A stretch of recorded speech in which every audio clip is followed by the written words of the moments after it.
Hi everyone, this is me, Bree Blue Angel, back with another part of Call Me Under, the demo. Again, we are on the Skia route. Last time, Adrien and I were looking for clues at the Vanguard by talking to a bunch of the patrons. Just before this, I was talking to Teddy, and Teddy suggested that I talk to Callie in the back, because it seems like she's also here. And right now I'm gonna take the drinks that Teddy has made to Adrien, and see what's going to happen next. Uh, I haven't played this one in a couple of days, and it's really nice, um, just to hear the music and feel the ambiance of the game in general. But the Vanguard in particular is fun, so very much looking forward to it. Okay, let me just dive right in. Smiling at him, I take both drinks and hurriedly go find Adrien, who is already coming back toward me. Judging from the look on their face, they didn't hear anything worthwhile. They accept the drink from my hand with a small smile, though their golden eyes seem far away. So, apparently, Blue is a frequent visitor here. He tips well. That's more than what I have. People notice he's here, I think, but he shrugs, a little helplessly. I clasped his shoulder and steered Adrien toward the back door, through which I saw Callie take Penny last night. Well, we might have someone else to ask that question. Do you know the songbird? Callie, of course. I ushered them out back. Callie's dressing room is decked out, but it's also less opulent than I expected. She radiates such a strong, confident aura that I assumed her quarters would be just as dazzling to match. The songbird herself smiles at us from where she sits at her dressing table. She's exchanged her stage outfit for a bathrobe, but something about her bearings makes me stand straighter all the same. Well, well, well. When I asked Teddy for something sweet to be sent to my room, I didn't think he'd take it so literally. Adrien has turned a bit red. They glance at me helplessly, and I can't do much besides patting them on the back. Be strong, Adrien. It doesn't help that Callie laughs, the sound rich and pleasant. Where are my manners? It's nice to meet you. And nice to see you again, Angel. Adrien seems to come back to themselves. Themselves? Yes. Themselves, offering her their hand and a pretty smile. Adrien Avere, I accompanied Angel here today because we're looking for somebody. We were hoping you could help us, if you have some time. Oh, I would certainly hope to know the famous Adrien Avere. Some of your artworks were on display in the gallery in Elysium a few months ago, no? They were quite lovely. Oh, thank you, Miss Seymour. You're most welcome. I remember being quite impressed with your brushstrokes and sense of colors in particular. Bold, eye-catching. Quite like the artist who put them to canvas, barging into my room in pursuit of answers. Now Adrien is really blushing. Despite the lightness of Callie's tone, they turn to me with big, imploring eyes.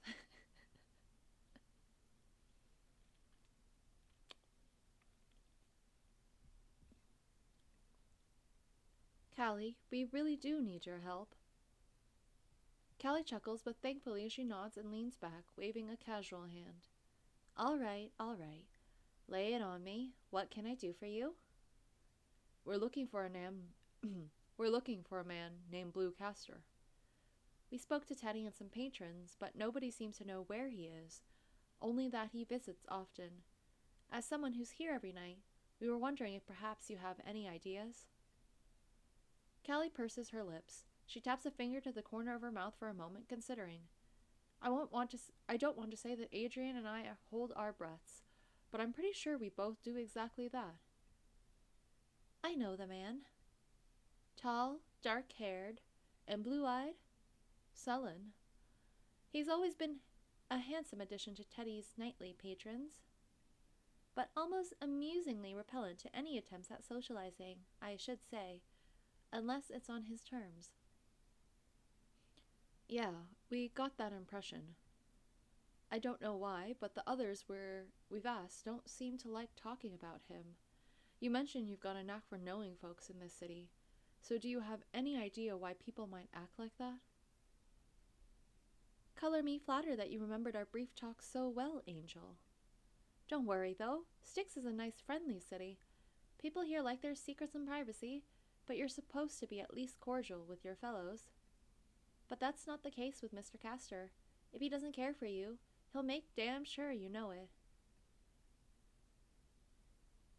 Callie chuckles, and I wonder if she's saying that from real experience.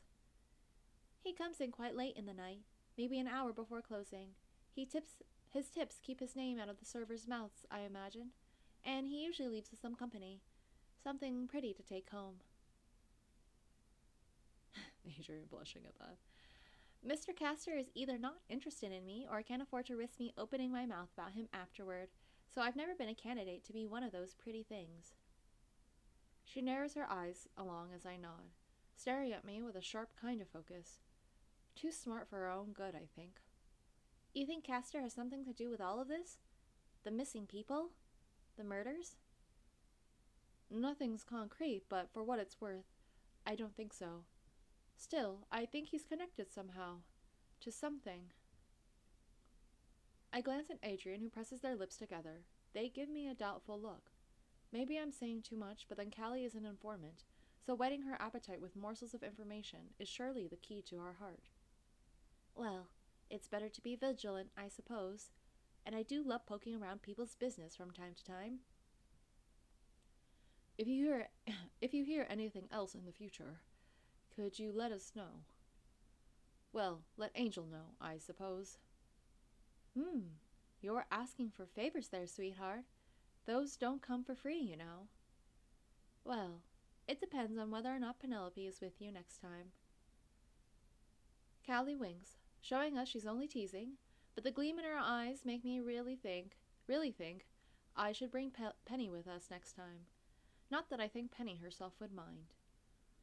I think back to last night, when she was all flustered and cranky with Callie, and how it was probably the first time I saw her anything but stressed. That reminds me. We've taken enough of your time, but... I glance at Adrien, hesitant. Not that I mind them being around when I'm gathering information, but considering what I'm going to bring up. They seem to get it. Smiling, Adrien nods. I have a client I've kept waiting, I'm afraid.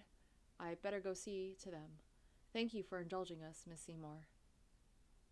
You're welcome, but please call me Callie.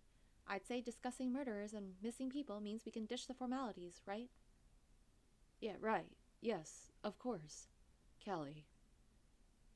I love Adrien. I love their smile. It's so cute. With a grin, Adrien sketches a slight and elegant bow, then slips out the door. They mouth talk to you later at me, and I can't do anything but nod before they have disappeared.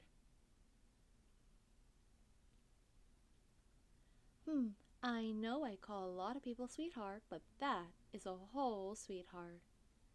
Callie smiles and rests her chin in her hand, studying me. Now that we're alone, something in the air feels different. The way she looks at me, the smile itself, sharper, more openly inquisitive. I get the feeling she's been as polite as she possibly can, while being herself until now, for Adrien's sake. But as for me, clearly that's not necessary. Now that we have some privacy, Angel, what's really on your mind? This morning, Penny mentioned you might know someone who saw Blue Castor and his brother arguing a few nights ago. I was wondering if you would be so kind as to share. Callie raises one eyebrow, then the other one. Not gonna lie, I was hoping Penelope herself would come back and continue that conversation with me. But since you've taken the hook instead, Angel, do let me know what compensation I'll receive for sharing that morsel. Already giving you quite a lot of answers, all in the house, no?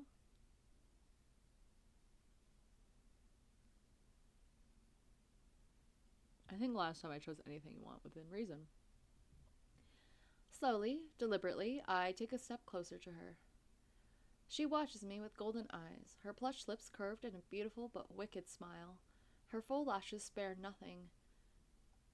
me nothing of her piercing gaze.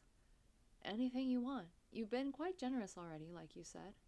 Within reason. Anything, hmm? Callie leans back and laughs. The sincerity and plain amusement in her voice makes my heart suddenly beat faster. Too fast. I did say within reason. But if there's anything I can do for you, then just say the word. Tempting me with things I can't resist. A favor. Callie's eyes sparkle. Her smile widens, but her expression is still soft. She taps her chin in thought. A few nights ago, our pianist saw the Castor brothers arguing with each other. I don't know the other Castor as well, but I know him by his appearance. He's less sharp around the edges, handsome in the movie star way instead of the dangerous way. She shrugs, lips pursed. I force myself to stay on track with her words. I pat myself down for something to write with and fish a pen and notepad from one of my pockets. Penny and her lectures about always having a paper and pen around pay off. Just sounds like a good old-fashioned brotherly love to me. I didn't inquire any further. Hard feelings around here, roiling under this idyllic atmosphere. Callie looks past my shoulder, her gaze a million miles away, like she can see at once all the souls out on the streets, all the flashing neon signs. The pianist also mentioned them storming off towards Asphodel. Beats me if he was just walking off steam, or if he really had business in that direction. She shrugs. Asphodel. Not that this narrows down a lot, but at least it narrows down something. And if what Callie says is true, there's bound to be more people who saw them. I breathe a small sigh of relief. Finally, a crumb. Thank you, Callie. Now, I really do have to get ready for my day. I nod frantically, stowing away my pen and paper again, but Callie only laughs and shakes her head. I'm not kicking you out, sweetheart. I'm just saying, I wish we had a little more time by ourselves. It's been nice keeping your company with some privacy like this. Next time we meet, I hope you have a concrete idea of within reason. She winks, and this time I can't help but smile. Callie holds out her hand then. I take it. I'll look forward to your request, Miss Seymour. See you later? Count on it. I make sure not to trip over her door's threshold when I see myself out. Bye, Callie. Well, so much for that. I'm sorry to drag you on this wild goose chase, Angel. We learned some things, such as how many people don't like Blue, and how others really like him. So he's polarizing in some senses.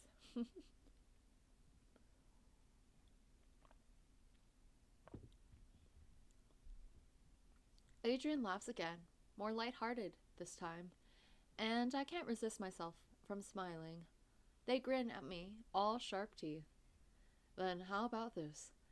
Thanks, Angel, for listening to me, and for trying. Something still doesn't sit right, though. I don't know if he's just elusive, or if he's... They shake their head. If we can't find him, then I can at least maybe ask around and see what others know. How much money have you got? Let's go to the Killing Moon again. We'll split it. 6 crystals for you, 6 crystals for me. Shh, don't say that here. What if it summons Eve and they start collecting right where we stand? They say that, but I honestly wonder if Eve ever actually leaves their shop. They make me think of a spirit, one of those bound to a place of significance, doing what they always do best. You're right. I'll do the same. If I learn anything else that might be valuable, can I contact you about it? Adrien nods, their smile wry. You know where I live. Or we can meet here, maybe. Or somewhere else. I'm sorry, but your bus kind of scares me. Understandably, Penny has a bit of an intimidating aura. Oh, yeah.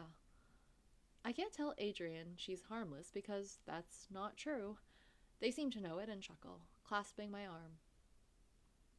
I've got my own clients I've kept waiting, so I'll have to go for now. Talk to you later. Certainly. Adrien smiles again, though they stare over my shoulder at nothing, worry plain on their face, but they see themselves out. I blink owlishly at the bright neon lights as I step back out into the atrium. Adrien is long gone. Instinctively, I look toward the side of the street where I saw them last night chasing Blue. But he's not there, nor are they. Of course, that would make shit easy. Not that I would know what to do if he was here. I don't notice the figure coming toward me until I almost walk into him. Archie! Angel. Archie! Oh, I'm sorry. Archie takes a step back and waves his hand, and though for a moment I'm not sure if he's waving aside my apology or if he's trying to ward me off like a bad omen. He blinks, then adjusts his glasses and smiles. No, I'm the one who should be sorry. 4 eyes and still can't see, apparently. Are you all right? Of course. What makes you say that? Archie raises an eyebrow. I glance at the nearest shop window, wondering what he's seeing. Oh, huh. Yes. Maybe I do look a little peaky. Penny's not overworking you, is she?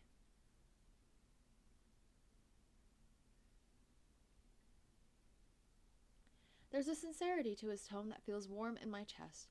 It's nice to feel that down here in Styx, especially from someone I don't know particularly well.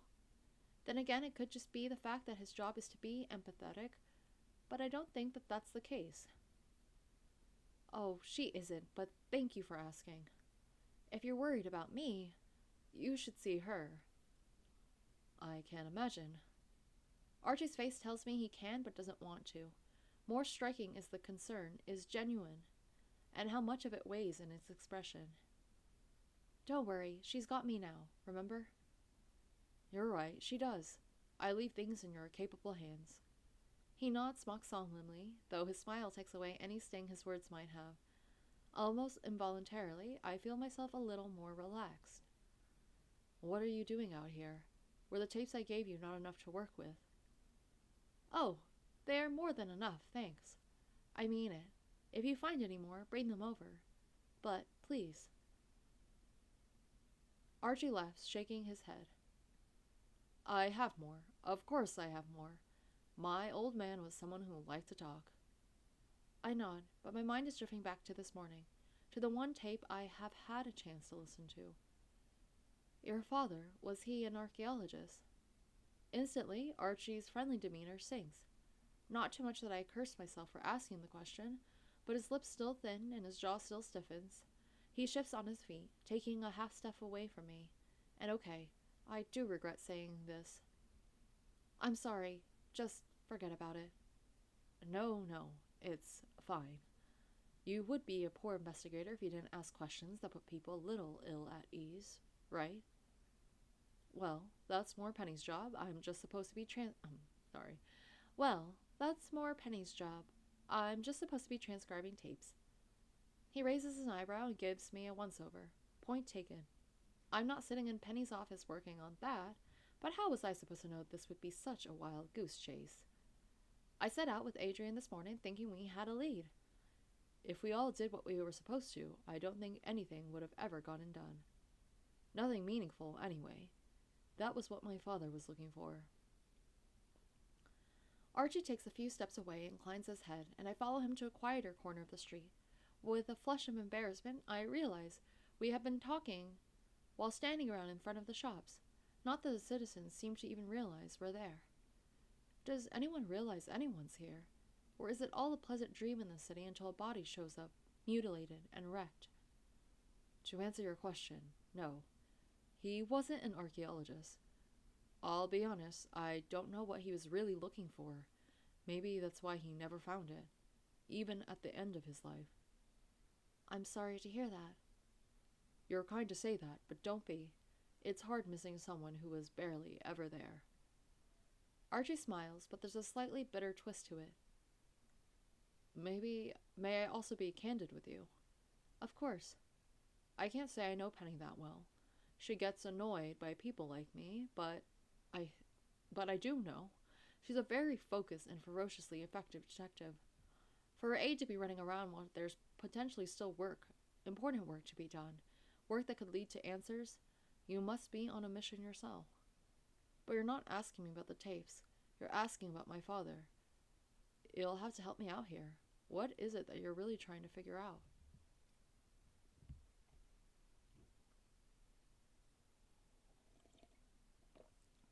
All this is said cordially, but Archie is watching me with sharp eyes.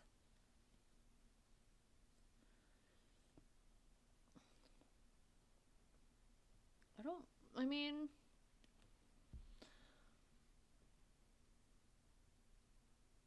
Oh, I feel like I've had dialogue where I chose the first option. The one tape I listened to was very odd.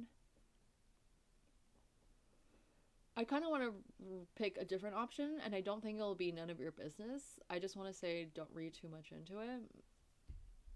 I don't know. Don't read too much into it. I'm just out here looking for Bluecaster. Did you find him? I wish. I think I'd have better luck trying to find a piece of debris on the ocean floor. Which is the strangest thing. I saw him maybe twice yesterday, and now when I need him to answer some questions, it's like the city swallowed him up. I don't know why I don't know why I said it like that. That the city swallowed him up. But the moment the words leave my mouth, I feel uneasy. Well, considering Egan is missing now. I shake myself off, trying to focus on Archie's voice. He does seem like he's thinking hard, and for a moment I wonder if he knows something else he can share. That last time Egan spoke to me, aside from being in a hurry, he was also babbling about something. Something about the darkness with a capital D. I can't repeat what he said even if I try, as the words didn't quite make sense to me either, but you hear a lot about that stuff down here, don't you? Darkness, shadow, and light? Not so much the latter, which was a subject of worship above. It would make sense that a city at the bottom of the ocean called Styx wouldn't care so much for radiance. On the surface, the best you could find of it were cults, pockets of worship here and there, something that points sometimes to the point of lunacy and danger. Here, you don't really think that has anything to do with the murders and missing people, do you? It'd just be my luck to have a fucking cult in the bottom of an oceanic paradise. But then again, if it was, I'm sure Penny would have found something from that angle. I mean, maybe it sounds kind of strange coming from a Skia, but to involve legends and stories in this. Yes, of course you're right. If I had known it would come to this, I would have questioned Egan more. Hell, I could have. I don't know. Kept him there with me. Don't think like that. We'll find him. We'll find all of them. Archie smiles, but I see the shadow of concern on his face, and the guilt. I shouldn't keep you. Or myself, for that matter. What was I even out here for? Oh, right. The supplies. No, it's fine. I'm just on my way back to the office to tell Penny I didn't find anything. Hours spent with only crumbs to show for it. I'm sure Penny will love that. I'm starting to wonder if I wouldn't have made better progress just sitting there listening to the tapes. I'll drop by Scott and Sinclair with something nice for you later. How about that? As a thank you for hard-working detectives who keep fair city safe. Or well, our detective and her able assistant. Wait, that reminds me. Why did Penny ask to borrow those tapes from you, Archie? Were they all your father's research? I was only able to listen to that first one, but are they all on the subject of Styx? As many as I could find, yes. Observations about the city and so on. I think Penny thinks the city itself might be involved in this. A conspiracy? No, something more archaic. He looks around us as he says so, and I follow his gaze. But Archie isn't looking at anything in particular. Just everything. The streets, the people, the neon light signs and the dome overhead, shadows of the kelp forest looming. There seems to be something churning in the underbelly of it all, setting things in motion and sweeping us in its current. There's always a sense of pressure in Styx, one I'm becoming more familiar with. I just chalked it up to water pressure, But admittedly, it sometimes feels more than that. Eerier. Closer. I looked at the shadow parts of the street uneasily. Archie's tone makes me think he says the city and means it as an entity. And the meaningful way he's looking at me confirms it, but he doesn't repeat it out loud. Maybe that's for the best. I'd best get back to those tapes. Of course. Still, I can't say I don't feel a little better after he's gone. Some small thing to look forward to, perhaps. And maybe Penny would appreciate it, too. The smell of smoke and cheap booze is still in the air when I open the door again. Everything is exactly where I left it, including Penny. Hi, Penny. She's leaning on the doorframe of her office, arms crossed, her eyes on that damn board and all the papers and missing posters on it. I follow her gaze to the mess of thread strings and mysteries, wondering what she sees here. I'm almost afraid to make a noise and interrupt her thoughts. What if she is seeing something? But she sighs, shoulders drooping then straightening. She swears again, the profanity muttered this time, and she pats her pockets, looking for a cigarette properly. So since you're not exactly bursting at the seams with news, I'm guessing you don't have anything to share. I didn't find Castor, if that's what you're asking. Penny frowns at me. That much of a mystery, man? Didn't think it'd be so hard to find someone who makes most people come into contact with him brew the experience. I shrug wearily and go back to my desk. The paper sitting in the typewriter stares up at me, incomplete mid-sentence. It feels like hours, and like no time has passed at all. What about the artist? Nevers? They're okay. Penny clicks her tongue impatiently and drags a chair up to me. She drops her whole weight into it and takes a deep breath. I look at her and notice for the first time that she's clutching a small pile of Polaroids in an almost white-knuckled grip. New evidence? These? No. Stay focused. Penny dips her chin slightly, but her gaze is fixed on the table. I have a feeling she's staring far past that at nothing. Adrien came to see us after I asked. At least. I suppose they did. That's a lot more than I've gotten from most people. Penny lifts the Polaroids in her hands and stares at them. I don't like how defeated and tired she seems. Almost hopeless. Wordlessly, she sets them on the desk between us. I see a glimpse of her face and Annie's before Penny seems to think better of it and swipes them back up. I can't stop thinking about her today, for some reason. Maybe she's haunting me. She can't haunt you if she's still alive. I'm starting to think maybe she's not so alive anymore. Penny gets up and moves back over to the board. Carefully, she shifts Egan's poster aside so that once again, Annie's own missing poster shows prominently. Someone like her just doesn't go missing, not without putting one hell of a fight. I wouldn't bet on her having lost that fight. She snorts and throws me a look over her shoulder, but I think I see a glimpse of a smirk. Penny returns to her seat by my desk. This time, when she sets the Polaroids down, she leaves them there. But I glance at her before reaching for them anyway. At her curt nod, I pick them up and look through them. They really are pictures of her and Annie, the young, confident duo, their smiles so bright and sharp. I don't doubt that I found them both to be quite intimidating if I had known them then. If I had known both at all.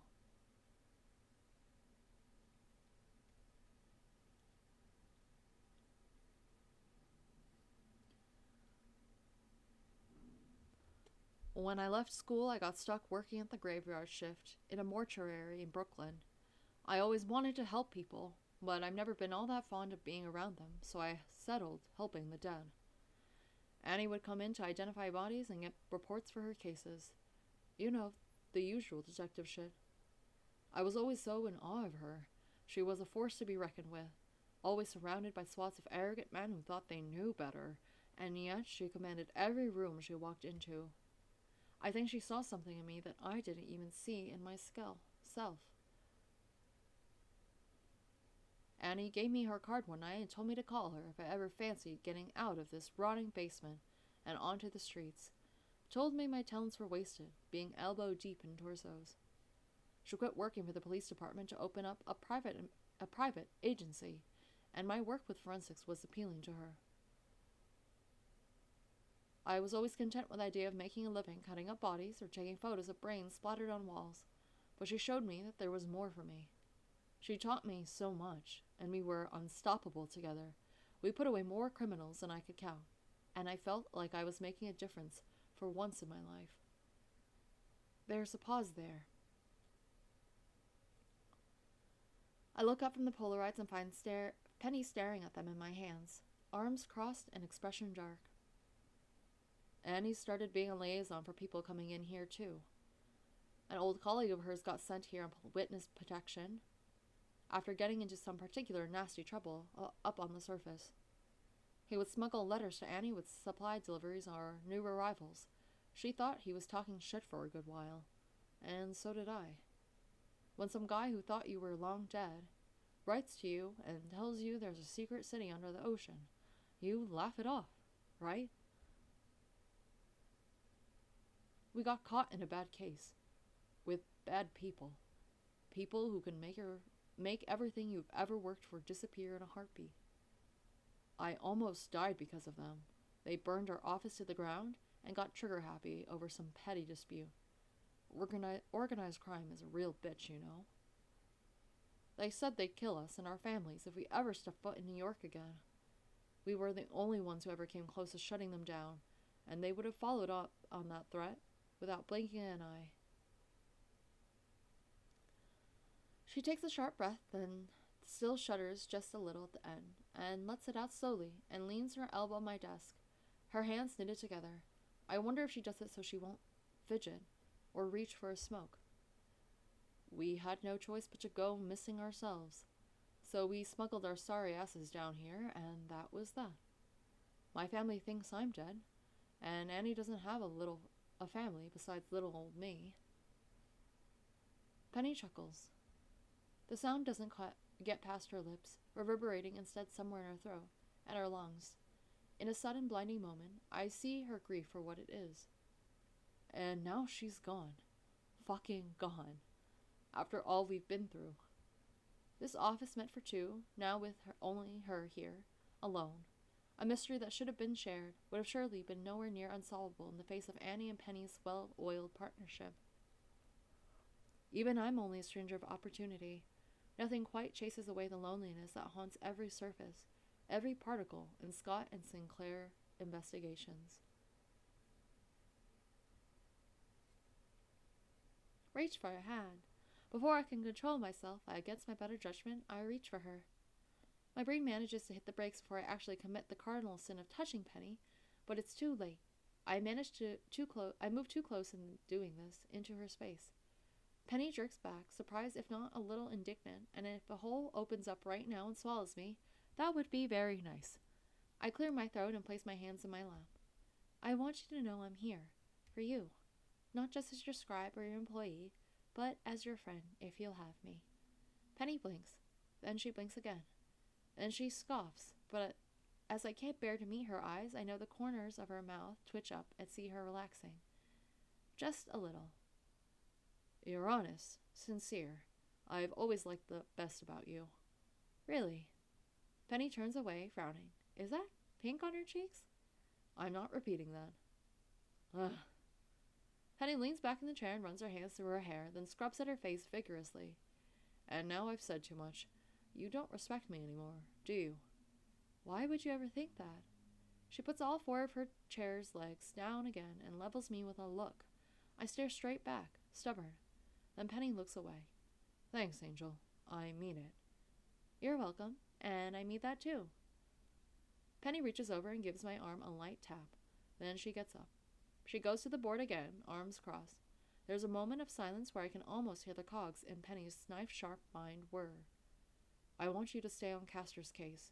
He's the last person who saw Egan, so at the very least he'll be a valuable witness. Trust your instincts, Angel. If they say you gotta find this guy, then do it.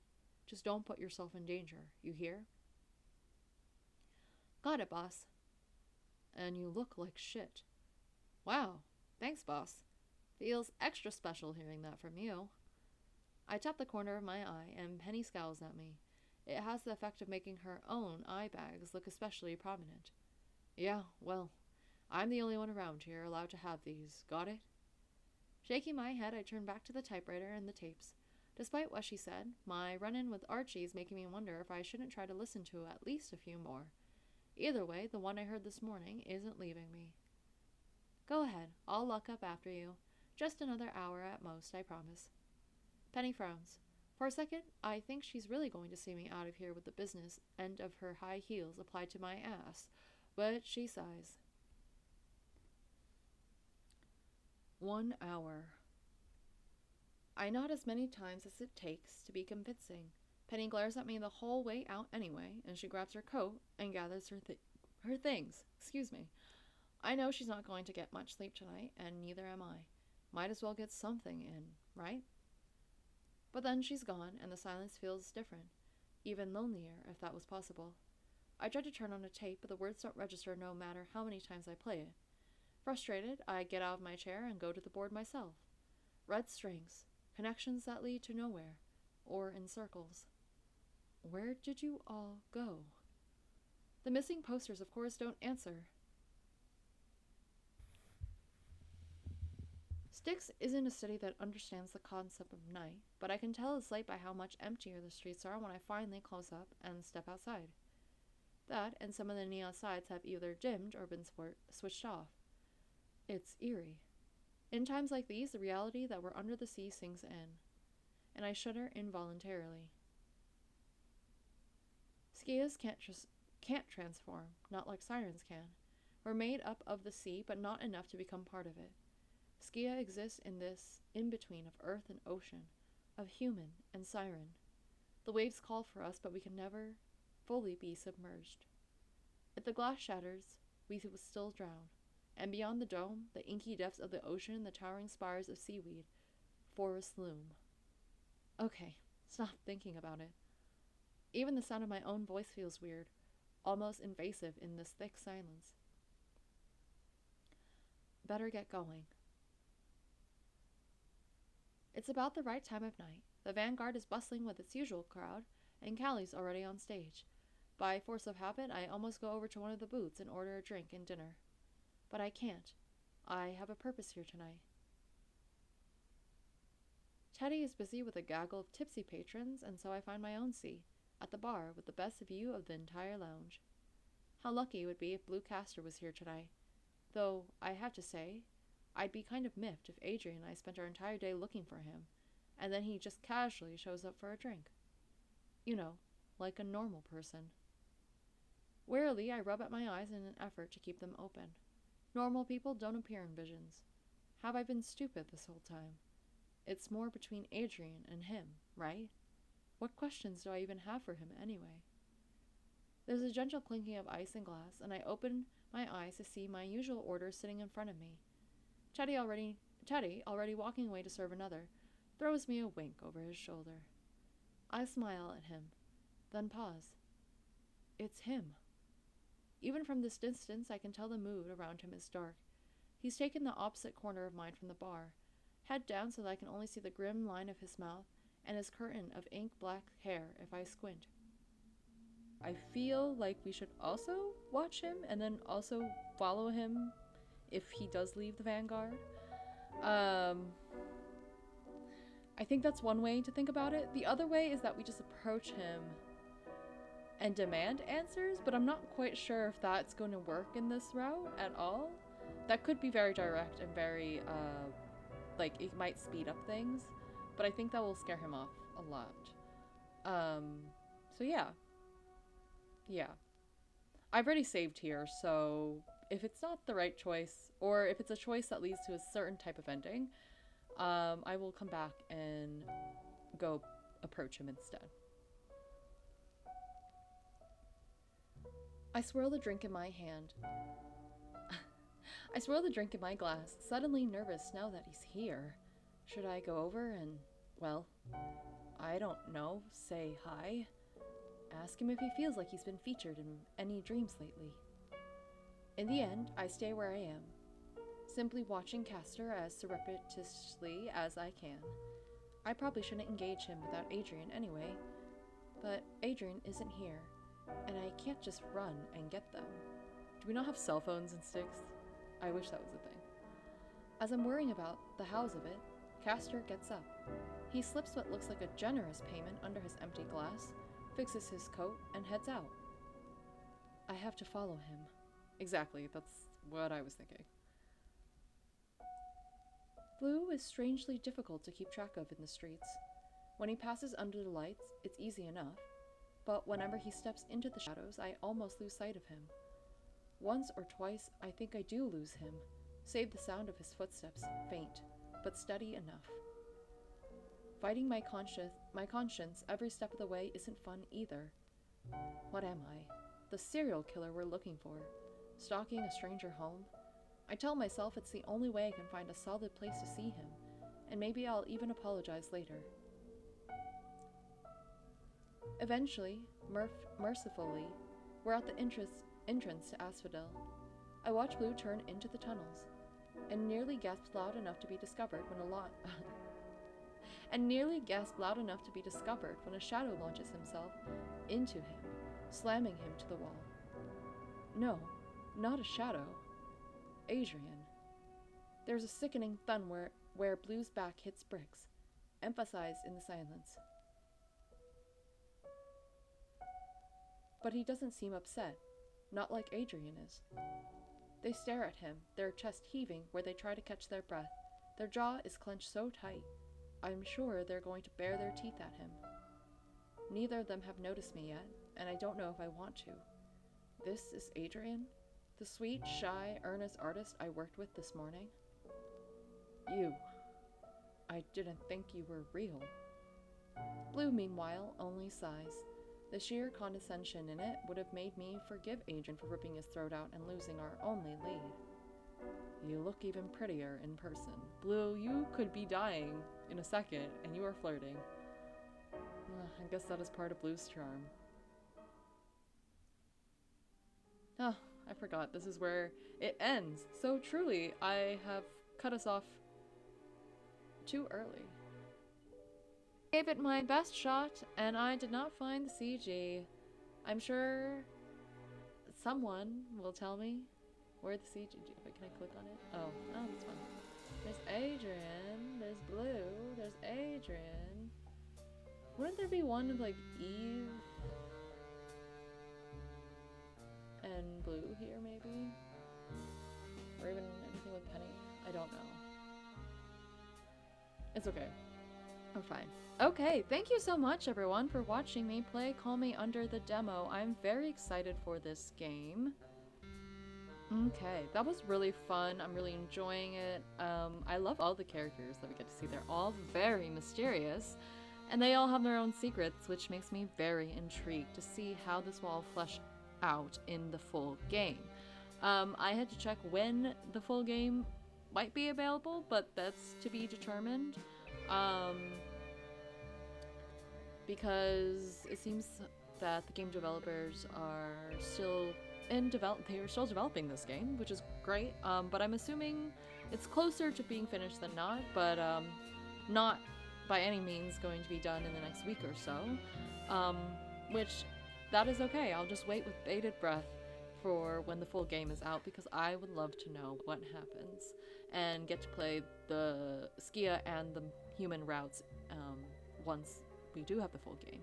So please do check it out. I'll leave a link to the itch.io page for this game if you want to try out the demo for yourself. Find that CG that I didn't find because I don't know where it is.